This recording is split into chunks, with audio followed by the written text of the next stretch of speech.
तुम लोग किशोर यार जरा पुढे सरकवा. जरा सावकाश पकडा फक्त.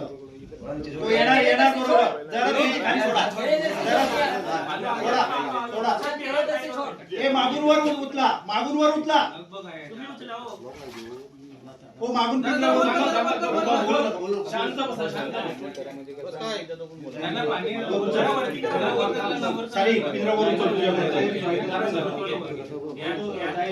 मागून पेरिंद्र वर उचलून मागचे दोन्ही वरती.